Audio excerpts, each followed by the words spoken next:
Welcome back to the Pastor Study. On Sunday, we looked at Exodus 23. This week, we'll be looking at Exodus 24.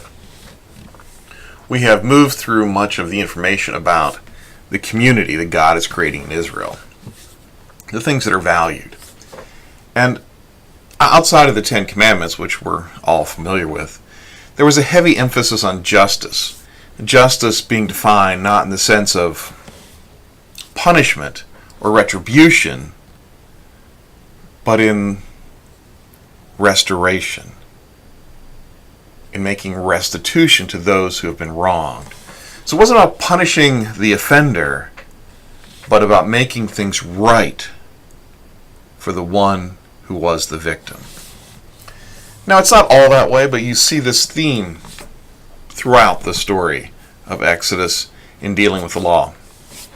The other thing that comes to the fore is the protection of the widow, the fatherless, the orphan, and the alien, the stranger. All are to be protected and treated as if they were cherished and cared for. These issues push us to think about how we care for the marginalized in our culture. And it's easy to say, well, it's a culture, we don't worry about those things, and as the church, we're way too small to do anything significant. But the truth is, as people who are part of God's community, it is our task to care for those who are marginalized, just like Jesus did.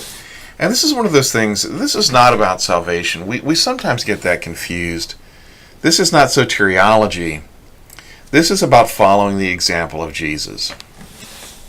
Jesus saved us. That's done. It's complete. It's finished.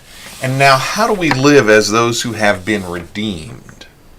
Well, we live out the example of Jesus.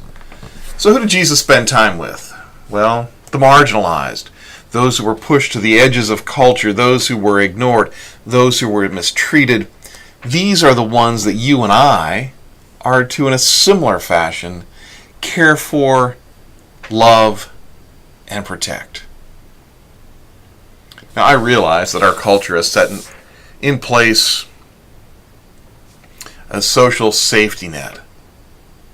But do you think that's really enough? Are we really honoring God and simply allowing the state to take care of this?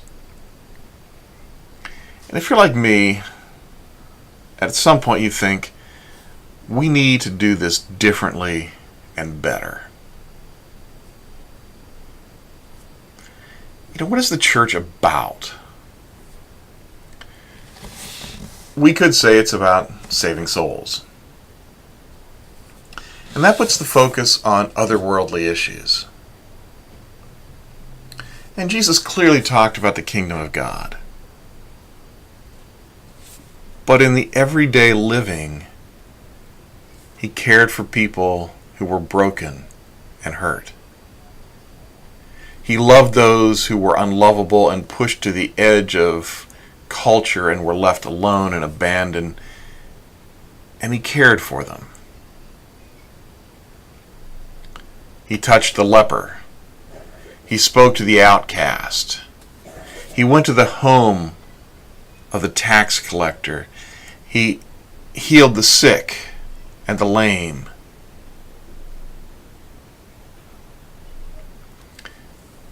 What would happen if the church were really known for doing these things? How would the world look at us?